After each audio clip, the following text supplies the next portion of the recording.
All aspects of masculinity, as well as all that men have ever held dear or in admiration, such as honour, discipline, loyalty, hierarchy, strength, courage, duty, all are relentlessly attacked and deconstructed. The people that have radicalised themselves against all that is good and natural cannot create. They have no imagination, no sense that there is something greater than they are, a higher authority, or an identity to belong to. They're deracinated, and so seek to sever the roots of those men that are still grounded deeply to the soil. These weak men have few passions, apart from apologising. They're sorry for their toxic masculinity, they're sorry for their white privilege, they're sorry for all the mean things their ancestors did. They apologise for it all, and then they apologise some more. They're ashamed of their history, their identity, their ancestors, never even for a second thinking that maybe the eternal shame they feel stems from their own inadequacy, their own weakness. If they were to stand before their great-grandfather, they know that he would disown them. He'd be disgusted at what has become of his line. The honour and courage nowhere to be found, only a weak and self-hating face looking back at him. The modern man knows this, and so he denounces his ancestors. After all, his great-grandfather was likely a racist and a sexist. He probably wasn't educated on how to check his privilege. He was probably too afraid to show his feminine side. After all, that's where the real courage lies. He condemns all the achievements and institutions built up by these racist dead white men of the past, but it's on the back of the society these men created that he enjoys his comfortable lifestyle.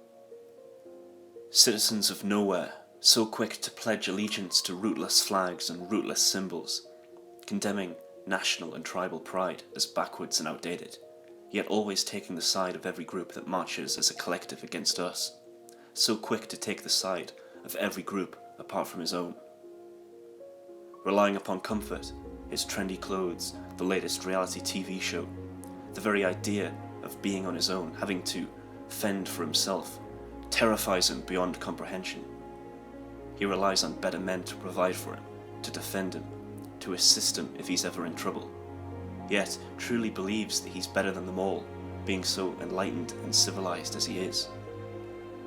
The modern man believes in nothing, cares for nothing, seeks to know nothing, enjoys nothing, finds purpose in nothing, lives for nothing, but remains alive because there is nothing for which he'd be willing to die for.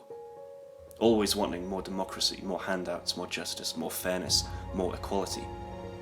While the superior man imposes duties upon himself, the inferior man, the modern man, spends time arguing about his rights. Weak men turn to progressivism because it's a fashionable justification for their lack of manhood.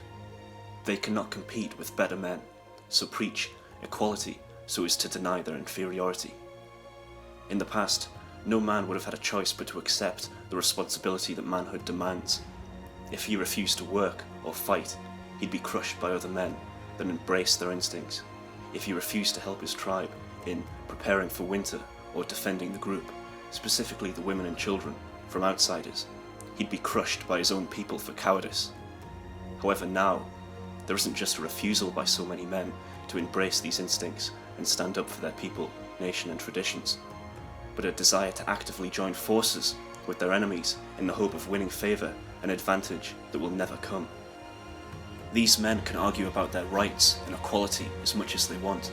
They can even live in hope that those they try and appease will see them as allies eventually.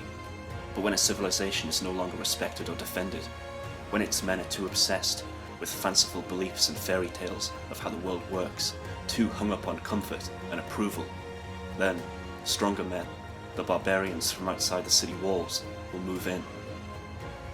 The only work that weak modern men will do is heap up the funeral pyre. The only question remaining is who then will light the match.